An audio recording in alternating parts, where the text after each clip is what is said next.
The massive doors of the Galactic Council chambers slid open with a soft hiss.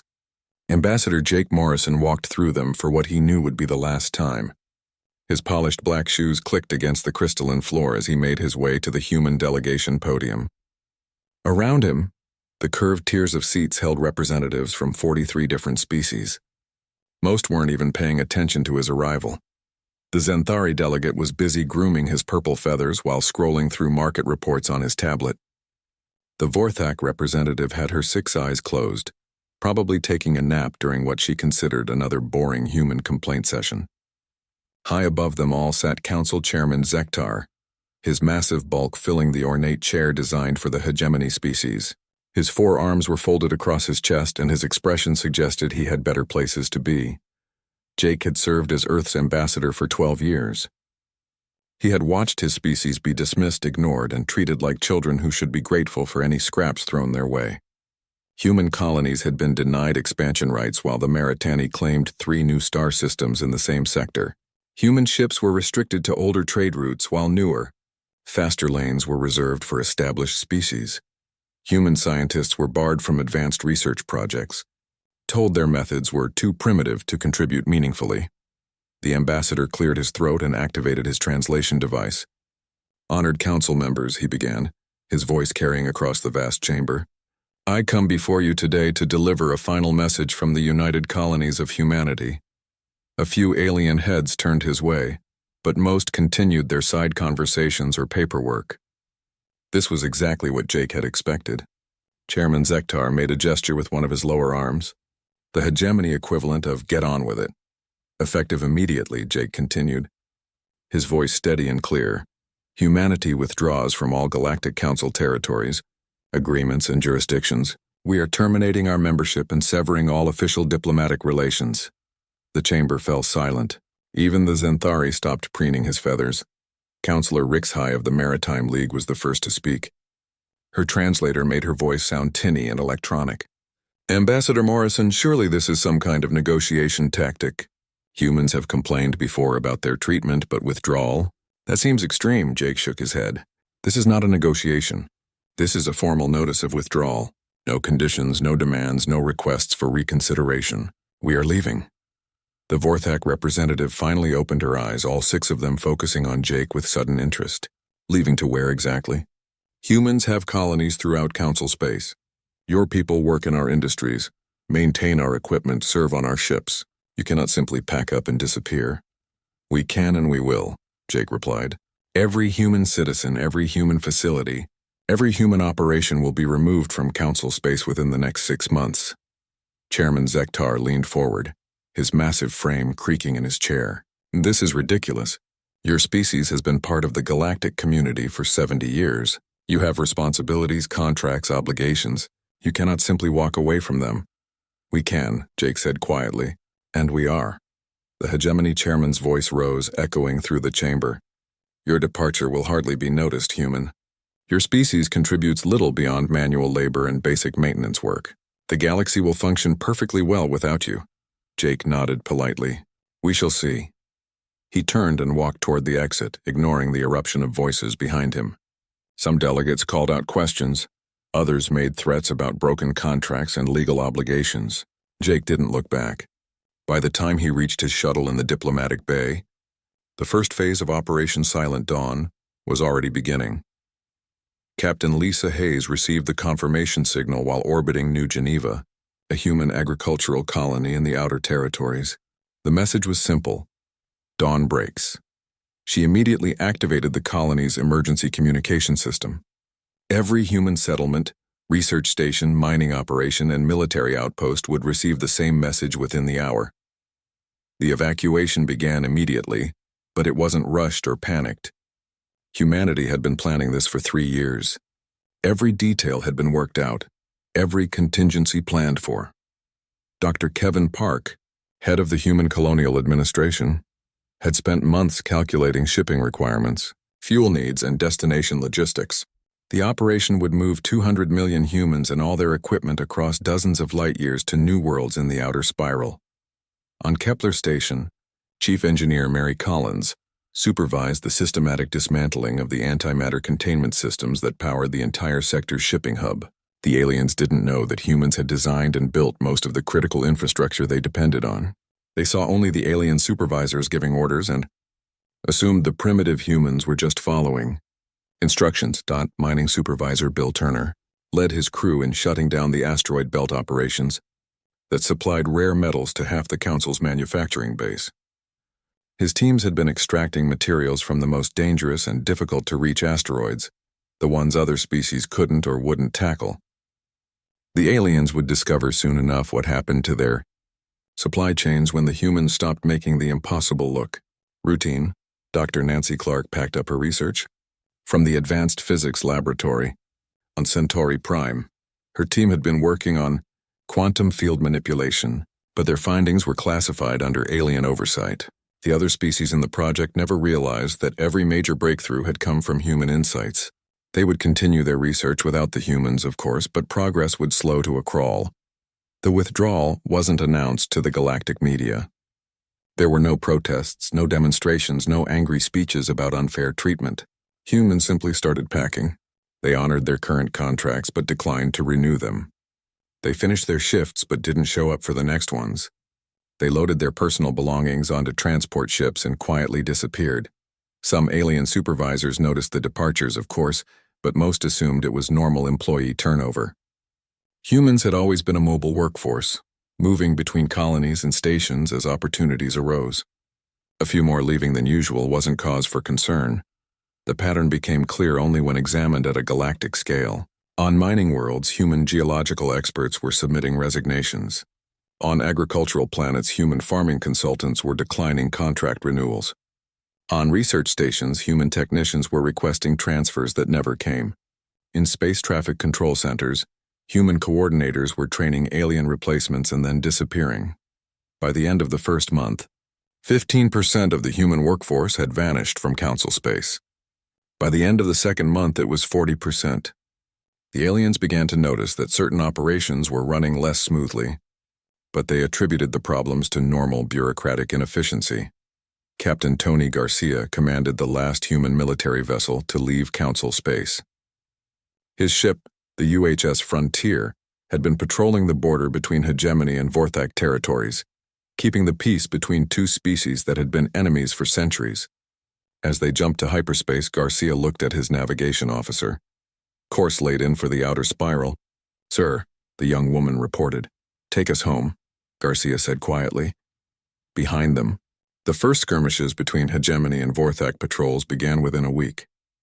Without human peacekeepers maintaining the delicate balance, old tensions flared back to life. But that would become someone else's problem. Jake Morrison was among the last to leave, departing from Council Central aboard a diplomatic transport. As the massive space station shrunk in the view screen, he felt no sadness, no regret, only quiet satisfaction. The galaxy had made its choice about humanity's worth. Now they would all live with the consequences. Admiral Susan Blake sat in her command chair aboard the UHS Observer, watching the long-range sensor displays show the slow collapse of everything humanity had left behind. 3 years had passed since the last human transport had jumped out of Council space, and the aliens were finally beginning to understand what they had lost. The Observer hung in the darkness between star systems, far from any shipping lane or patrol route. Her ship was one of 12 monitoring vessels scattered throughout the galaxy, all running in complete stealth mode. The aliens had no idea they were being watched, recorded, and analyzed every moment of every day. Commander Ryan Davis approached with his daily intelligence report. His team had been tracking communication intercepts, shipping manifests, and economic data from across Council space. The numbers told a story that would have been funny if it wasn't so predictable. Production in the Kepler sector is down 68%, Ryan reported, his voice quiet in the darkened command center. The antimatter facility that Chief Engineer Collins used to run has had 4 major containment failures in the past month. They're operating at 12% capacity and losing money on every shipment. Susan nodded, unsurprised. The aliens had always assumed that antimatter containment was just a matter of following procedures and watching gauges. They never understood that keeping those systems running required constant adjustments, micro-corrections, and the kind of intuitive problem-solving that humans seem to excel at. Without human engineers making hundreds of small decisions every day, the complex machinery was slowly breaking down. "What about the mining operations?" she asked. Ryan flipped to another page in his report. "The asteroid belt facilities have shut down completely. The hegemony tried to send their own crews, but they lost 2 ships in the first week. Apparently, they never realized how dangerous those extraction sites really were. The humans made it look easy." That didn't surprise Susan either. Human miners had always taken the jobs that other species considered too risky or too difficult. Deep asteroid mining, gas giant atmospheric processing, neutron star material collection. All the operations that required split-second timing, creative solutions, and the willingness to take calculated risks. Other species preferred safer, more predictable work. The communication officer looked up from her station. "Admiral, we're receiving a priority transmission from Intelligence Station 7. Put it through," Susan ordered. The view screen flickered, showing Captain Lisa Hayes in the command center of another monitoring station. Lisa had been tracking the agricultural sectors, and her expression was grim. "Susan, you need to see this," Lisa began without preamble. "I'm sending you data from the farming colonies in the outer territories. Food production has dropped by 70% across 12 worlds. The aliens are facing their first real food shortages in 2 centuries. The data scrolled across Susan's screen, and she felt a cold satisfaction reading through it. The farming techniques that human agricultural experts had developed weren't just about planting seeds and harvesting crops. They involved soil management, weather prediction, pest control, and crop rotation strategies that had taken decades to perfect. The aliens had watched humans work and assumed they understood the process, but they had only seen the surface. "It gets worse," Lisa continued. "The Xanthari are reporting crop diseases they've never encountered before. The Vorthak are dealing with soil depletion that's making their fields unusable. The Maritime League colonies are seeing insect swarms that are destroying entire harvests." Susan understood immediately. Human agricultural specialists hadn't just been growing food. They had been maintaining a delicate ecological balance that kept agricultural disasters from spreading. Without their knowledge and intervention, the natural problems that farming colonies always faced were cascading out of control. Senator Amy Wright's voice crackled over the emergency communication channel from New Earth, humanity's new capital world in the outer spiral. "Admiral Blake, are you monitoring the council emergency sessions?"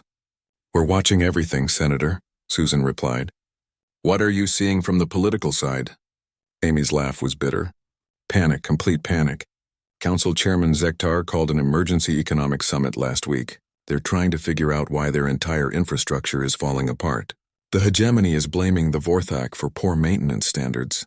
The Vorthak are blaming the Xanthari for supply chain disruptions. Nobody wants to admit that the humans they dismissed as primitive manual laborers were actually holding their entire civilization together." Dr. Patricia Webb joined the conversation from her research facility on New Geneva. As humanity's chief scientist, she had been analyzing the intercepted council communications about their technological problems. "The aliens are discovering that their equipment doesn't maintain itself," she reported. "Power grid failures, communication breakdowns, transportation system crashes, all the things that human technicians used to prevent or fix quickly are now taking weeks or months to resolve." Susan pulled up the tactical display, showing council military positions. Even their armed forces were struggling. "Commander Davis, what's the status on council fleet readiness?" Ryan consulted his notes. 40% of their ships are currently in dock for repairs that should have taken days, but are stretching into months. Their logistics ships can't maintain supply lines because the navigation systems keep failing. 3 different species have reported that their patrol ships are getting lost in sectors they've been flying through for decades. The truth was becoming clear to everyone except the aliens themselves. Human navigators hadn't just been plotting courses from point A to point B. They had been constantly updating star charts, tracking gravitational anomalies, predicting solar storm effects, and making the thousands of small corrections that kept space travel safe and efficient. Without them, the aliens were flying blind through a galaxy that suddenly seemed much more dangerous and unpredictable. Captain Tony Garcia's voice joined the conference from the border monitoring station. "The situation between the hegemony and Vorthak territories is getting serious. Without human peacekeepers mediating their disputes, they've had 17 armed incidents in the past month. 3 of them nearly escalated into full battles. Susan wasn't surprised. The hegemony and Vorthak had been enemies for over 1,000 years before joining the Council. Human diplomatic and military personnel had spent decades building trust, establishing protocols, and preventing incidents between their patrol fleets. With humans gone, the old hatred was surfacing again. Dr. Kevin Park transmitted from the Colonial Administration Center on New Terra. The aliens are starting to panic about their expansion plans. 23 planned colony worlds have been declared unsuitable for settlement. What they don't realize is that human survey teams were the ones who identified which planets could be terraformed and which ones were death traps. The picture was becoming complete. For 70 years, humanity had been quietly making the impossible look routine. They had solved problems, prevented disasters, and maintained systems that other species took for granted. The aliens had seen human workers everywhere, but had never understood that they weren't just following orders. They were using knowledge, skills, and instincts that couldn't be easily replaced. "Admiral," the communication officer reported, "we're detecting increased emergency transmissions from Council Central. They're trying to reach human colonies, but they're not getting any responses." Susan smiled grimly. The Council was finally asking the right questions, but they were about 3 years too late. Every human facility in their territory had been abandoned. Every human expert had disappeared. Every piece of human-designed infrastructure was slowly breaking down, without the people who truly understood how it worked. "Maintain monitoring positions," Susan ordered her fleet. "Continue recording everything. Humanity is going to want a complete record of what happens when the galaxy realizes what it actually lost." As the various station commanders signed off and returned to their surveillance duties, Susan looked out at the stars. Somewhere out there, the aliens were slowly discovering that the quiet, unassuming humans hadn't been the galaxy's junior species after all. They had been the glue holding everything together, and now that glue was gone. Dr. Patricia Webb stood before the massive view screen in the New Terra Research Complex, watching as the planet's third moon slowly transformed from a barren rock into a garden world. The terraforming process that should have taken 2 centuries was completing in just 18 months. Around her, human scientists worked with an energy and creativity that had been impossible under alien oversight. "Atmospheric composition is now stable at optimal levels," reported Dr. Helen Foster from her workstation. "The weather control systems are online and functioning perfectly. We'll have the first settlement pods landing within the week." Patricia nodded, feeling the familiar thrill of breakthrough science. For decades, human researchers had been forced to work within the constraints of alien-approved methods and alien-supervised projects. Their ideas had been dismissed as too radical or insufficiently tested. Their proposals had been buried in bureaucratic reviews that lasted for years. Now, free from those restrictions, humanity was showing what they could really accomplish. Captain Tony Garcia entered the research center, still wearing his flight suit from the test mission he had just completed. His ship, the UHS Pioneer, had just returned from the first successful test of humanity's new hyperspace drive. The grin on his face told the story before he even spoke. 12 light years and 6 minutes, he announced to the assembled scientists. The drive worked perfectly. No stress fractures, no temporal distortions, no navigation errors. We can now travel 4 times faster than any Council ship. The room erupted in quiet celebration. Human engineers had been developing advanced propulsion theories for years, but Council regulations had forbidden them from building or testing anything that might be considered military technology. The aliens had insisted that faster-than-light travel was already perfected and that human tinkering was unnecessary and potentially dangerous. General Robert Collins reviewed the weekly reports from across human space while sitting in his command bunker deep beneath New Earth's surface. The military applications of human innovation were proving to be even more impressive than the civilian ones. Without alien restrictions and oversight, human weapons designers were creating technologies that made Council military equipment look like antiques. The phase shift generators are working beyond all expectations, reported Colonel Paul Murphy via secure transmission from the weapons testing facility on New Ceres. "Our ships can now pass through solid matter at will. The aliens have nothing that can track or target a vessel in phase shift mode." Robert studied the technical specifications with satisfaction. Human physicists had theorized about matter phase manipulation for 30 years, but the Council had classified such research as potentially destabilizing to galactic security. Only established species were allowed to work on advanced military technologies. Now those same humans were building devices that could make entire fleets invisible and untouchable. Dr. Nancy Clark supervised the most classified project of all. From her laboratory in the heart of New Terra's moon, the quantum consciousness transfer system she was developing represented a breakthrough that would revolutionize space exploration. Human volunteers could now transfer their minds into specially designed robotic bodies, allowing them to survive in environments that would kill biological life instantly. Test Subject 7 has maintained full consciousness for 72 hours, she reported to the Oversight Committee. Neural integration is stable. Memory retention is perfect. We can now send human explorers into neutron star environments, black hole event horizons, and the cores of gas giants. The aliens have nothing even remotely comparable to this technology. The project had grown out of human research into artificial intelligence, another field the Council had declared off limits to junior species. The aliens claimed that consciousness studies were too dangerous and complex for humans to handle safely. They had been protecting their own technological advantages while keeping humanity locked into primitive research areas.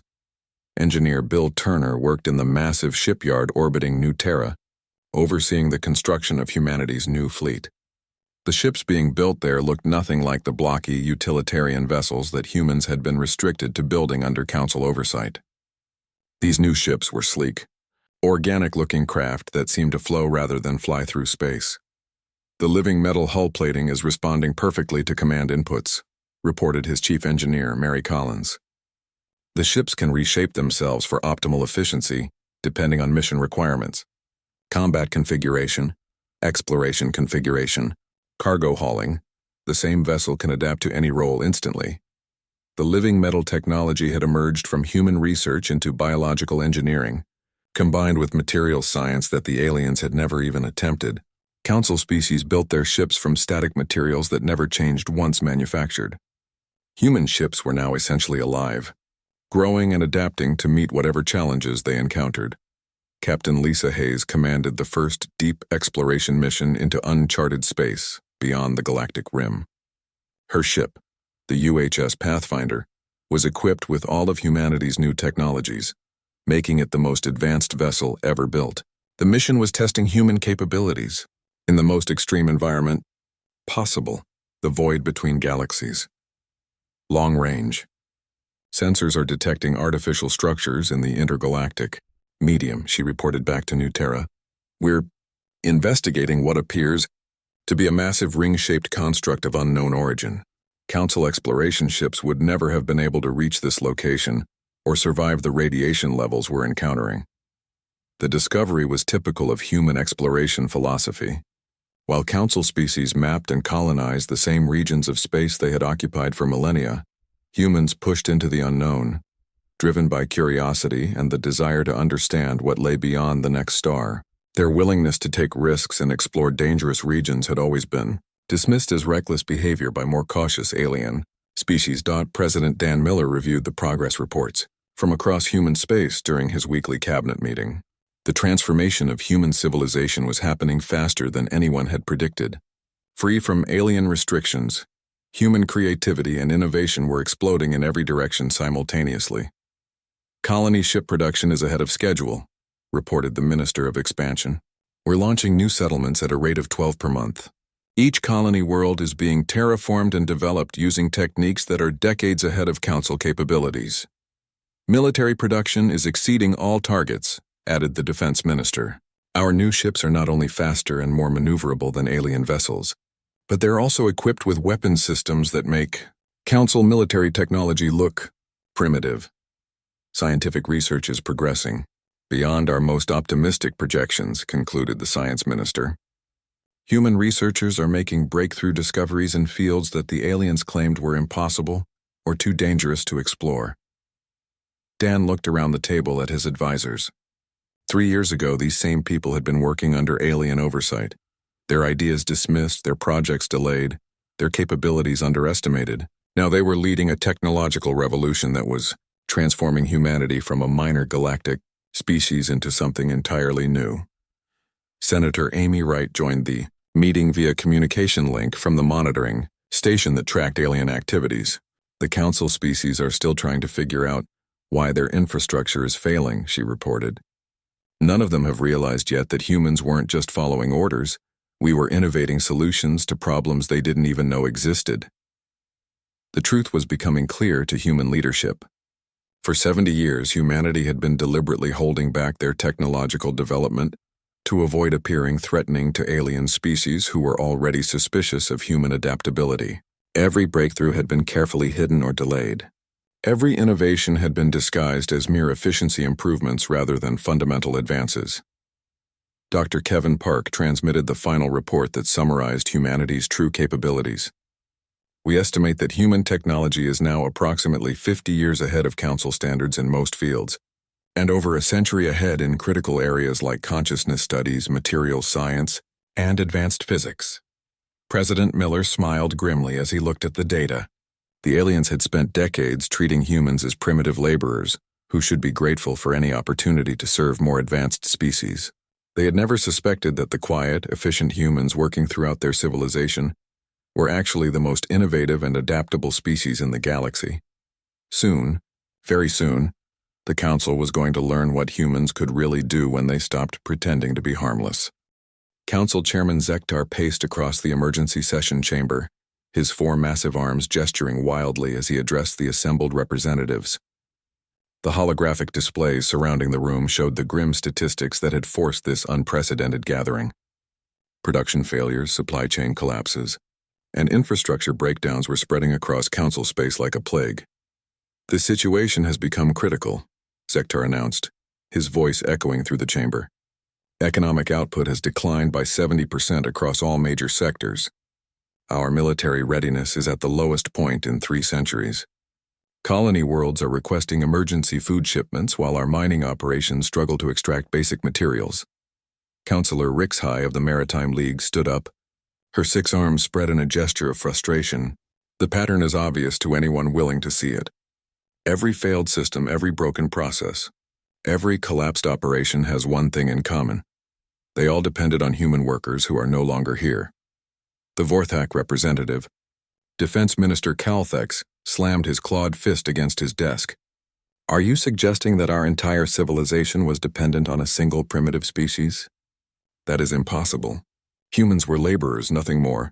Then explain the data, Rixhigh shot back. The antimatter containment facilities run by humans never had accidents. Now we've had 12 containment breaches in 3 months. The agricultural world supervised by humans never experienced crop failures. Now we're facing famine across 17 colonies.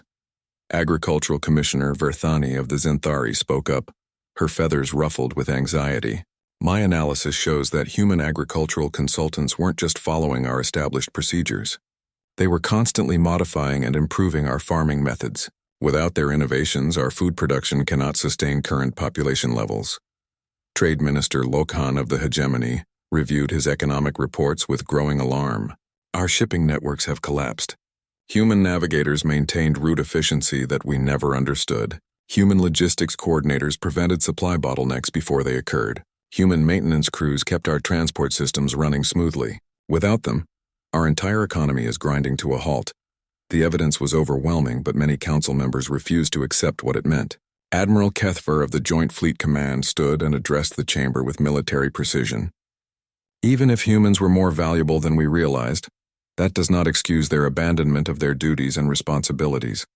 They signed contracts, took oaths, accepted obligations.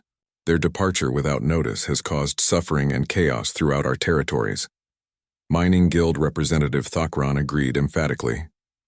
17 major asteroid operations have shut down completely. The humans claimed they were too dangerous for other species to operate, but we assumed they were simply being overly cautious. Now we've lost 6 ships trying to restart those facilities. The economic impact has been devastating. Council Chairman Zektar stopped pacing and faced the assembly. The question before us is simple. Do we admit that we need the humans and attempt to negotiate their return? Or do we find other solutions to our current problems? The chamber erupted in heated debate. Some delegates argued for immediate diplomatic outreach to human space. Others insisted that admitting dependence on a junior species would undermine council authority throughout the galaxy. A few suggested that the problems were temporary and would resolve themselves once proper alien workers could be trained. Councillor Rixhigh tried to bring logic to the discussion. We have sent 17 diplomatic messages to human space over the past 6 months. None have received responses. They have made it clear that they want nothing to do with us. Perhaps they need a reminder of their place in the galactic order, suggested Defense Minister Calthex. A show of force might convince them that cooperation is in their best interests. Admiral Kethvar nodded agreement. The humans departed with minimal military assets, a few outdated patrol ships and some obsolete defense platforms. They cannot seriously resist proper council authority if we demonstrate our superior strength. Chairman Zektar considered the options carefully. The council's pride had been damaged by the human departure, but more importantly, their practical power was crumbling without human expertise. The member species were starting to blame each other for the economic collapse, and some were threatening to withdraw from the council themselves. What would you propose, Admiral? Zektar asked. Kethvar activated the tactical display at the center of the chamber. Operation Reclamation. We assemble the largest fleet in council history, 500 ships from all member species. We jump to human space and present them with a simple choice: return to their duties or face the consequences of defying council authority. The proposal sparked immediate discussion. Some delegates worried about the cost and complexity of such a massive military operation. Others questioned whether force was the appropriate response to what might be seen as a labor dispute. But many supported the idea of demonstrating council power to both the humans and any other species that might be considering similar departures. Trade Minister Lokhan raised a practical concern. Our intelligence reports suggest that humans have established themselves in the outer spiral, far from our normal patrol routes. Do we even know where to find them? Our deep space reconnaissance has identified the primary human settlement at New Terra, Admiral Kethvar replied. The location is isolated and poorly defended. A force of 500 ships would be impossible for them to resist. Agricultural Commissioner Verthani expressed doubts about the approach. If we use military force against the humans, will they be willing to cooperate with us afterward? Fear and coercion rarely produce the kind of innovative thinking and problem-solving that made them valuable in the first place. Defense Minister Calthex dismissed her concerns. Humans are fundamentally practical. When faced with overwhelming force, they will recognize that compliance is their only reasonable option. Once they return to their previous roles, the current crisis will resolve itself. The debate continued for hours, but the outcome seemed inevitable. The Council's pride demanded action, and their practical needs required human expertise. Military force appeared to offer a solution to both problems simultaneously. Chairman Zektar called for a formal vote. All in favor of authorizing Operation Reclamation? The result was decisive. 37 votes in favor, 6 opposed. The largest military operation in Council history would begin immediately. Admiral Kethvar took command of the combined fleet that assembled over the next 2 weeks. Ships from 6 different species filled the staging area at Council Central. Hegemony battleships, Vorthak carriers, Xanthari cruisers, Maritime League destroyers, and support vessels from smaller member species created an armada that dwarfed any force the Council had ever deployed. Fleet Status Report. Kethvar requested from his flagship's bridge. All ships report ready for departure, his tactical officer announced. Total force composition: 96 capital ships, 218 cruisers, 186 escorts. Combined firepower equivalent to the entire Council Navy at peak strength. The Admiral reviewed the intelligence reports one final time. Human space appeared to be defended by fewer than 20 ships, all of them outdated designs from decades past. The humans had always been reluctant to invest in military technology, preferring to focus on civilian applications. Their withdrawal from Council space suggested they wanted to avoid conflict rather than prepare for it. Very well, Admiral Kethvar commanded. All ships prepare for hyperspace jump to the outer spiral. We will remind the humans what happens when junior species defy the authority of their betters. The massive fleet disappeared into hyperspace, carrying with it the combined pride and power of the Galactic Council. None of the alien commanders suspected that they were flying toward the greatest military disaster in galactic history. President Dan Miller received the intelligence report about the approaching fleet while meeting with his cabinet on New Terra. The monitoring stations had tracked the Council Armada from the moment it began assembling. The aliens' intentions were obvious, and their confidence was about to be their downfall. "Admiral, how long until they arrive?" Dan asked Admiral Susan Blake. 72 hours, Mr. President," she replied. "Their fleet will emerge at the edge of our space right on schedule." Dan smiled grimly. The aliens had finally made the one mistake that humanity had been hoping they would make. After 3 years of quiet preparation, the galaxy was about to discover what humans could really do when pushed too far. The Council Armada emerged from hyperspace at the edge of human territory, in a display of overwhelming force that had never been matched in galactic history. 500 ships arranged themselves in perfect battle formation, their weapon systems powered and shields raised. Admiral Keithvar stood on the bridge of his flagship, confident that this show of strength would bring the wayward humans back into line within hours. "Long-range sensors detect a single human vessel approaching our position," reported his tactical officer. "Small craft, minimal armament, no escort ships visible." Keithvar studied the display with satisfaction. The humans were sending one ship to face 500. Either they were more foolish than he had imagined, or they were already preparing to surrender. Either outcome suited his purposes perfectly. Captain Mike Turner guided the UHS Independence toward the massive alien fleet, feeling calm despite the overwhelming odds. His ship wasn't designed for combat. It was a diplomatic vessel equipped with the most advanced communication systems humanity had ever built. More importantly, it carried the quantum transmitter that would coordinate everything that was about to happen. "Council Fleet, this is Captain Turner of the United Human Space Vessel Independence." He broadcast on all frequencies. "You are entering human sovereign space without permission or invitation. Turn back immediately and no hostile action will be taken against your ships." The response came quickly, transmitted across the entire fleet so that every ship could hear Admiral Keithvar's words. "Captain Turner, you are addressing the combined military might of the Galactic Council. Your single ship against 500 is either an act of supreme courage or supreme stupidity. I choose to believe it is stupidity." Turner smiled at the alien commander's arrogance. "Admiral, this is your final warning. Leave human space now or accept responsibility for the consequences of your actions." Admiral Keithvar's laughter echoed across the communication channels. "Captain, you will stand down immediately and prepare to be boarded.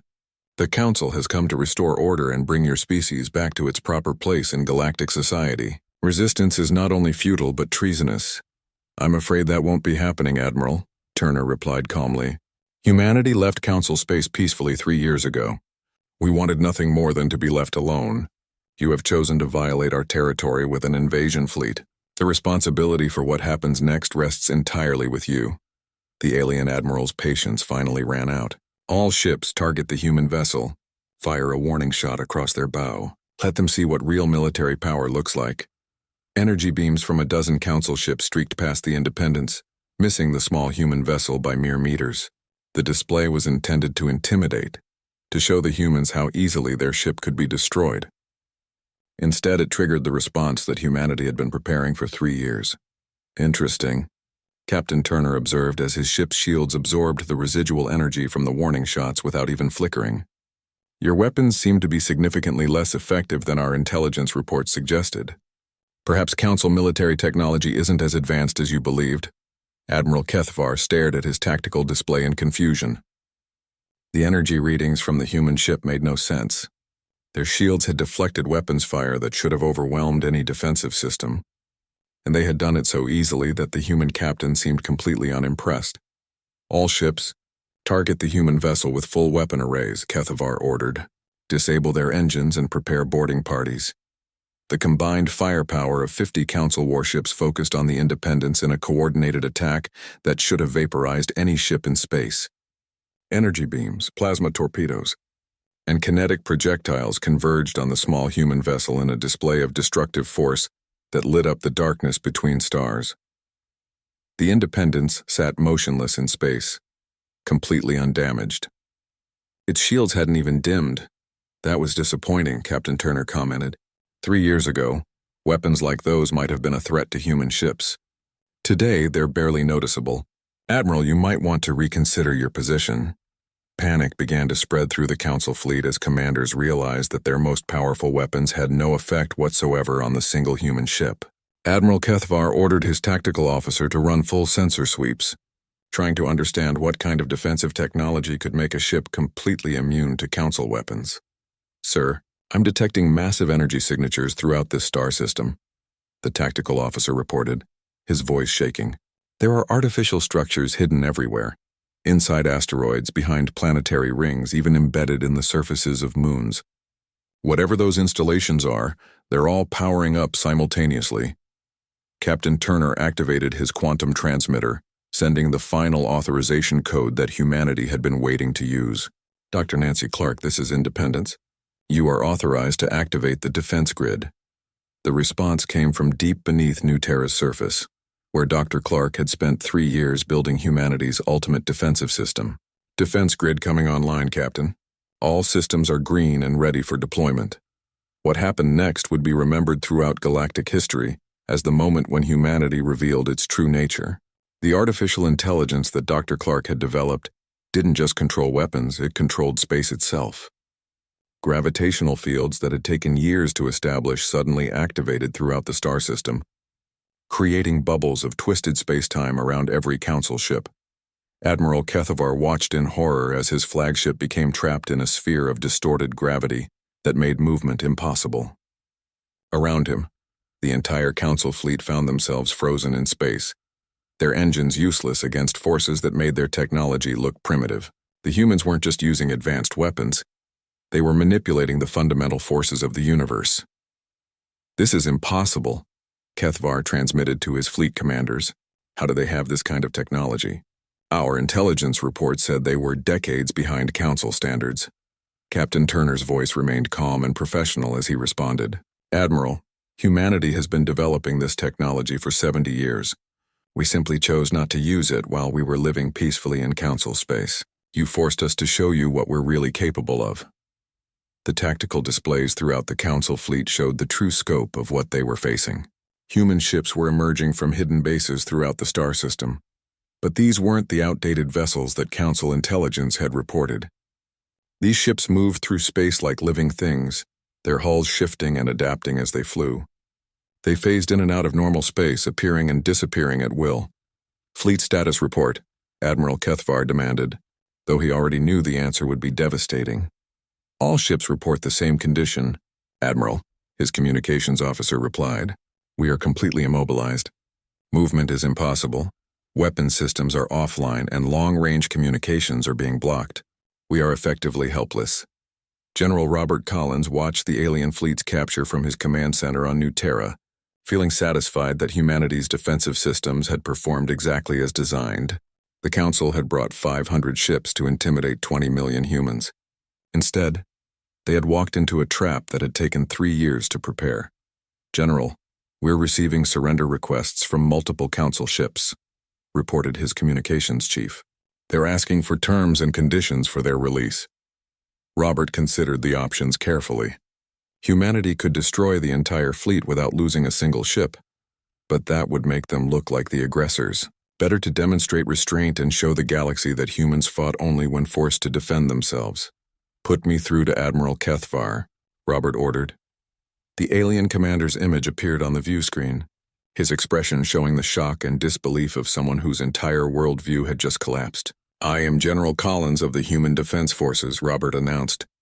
"Your fleet is completely at our mercy. However, humanity prefers peace to war. You have 1 hour to withdraw from human space. Any ship that remains after that deadline will be permanently disabled." Admiral Kethvar's pride warred with his survival instincts. "This is impossible. How do you have technology that our scientists said was purely theoretical?" "Admiral, your scientists were working with incomplete information," Robert replied. "Humanity has been developing advanced physics for decades while pretending to be primitive. We never wanted to use these capabilities, but you gave us no choice." The gravitational fields around the Council ships suddenly released, freeing them to move again. The demonstration was clear. Humanity could have held them indefinitely but chose to show mercy instead. The alien fleet found themselves facing an enemy that was not only technologically superior, but also more civilized than they were. "All ships, withdraw immediately," Admiral Kethvar ordered, his voice hollow with defeat. Return to Council space at maximum speed. As the defeated armada jumped back into hyperspace, Captain Turner transmitted a final message that would be broadcast throughout the galaxy. The Council chose to press the wrong button. Humanity wanted only to be left in peace. Instead, you forced us to reveal capabilities that were meant to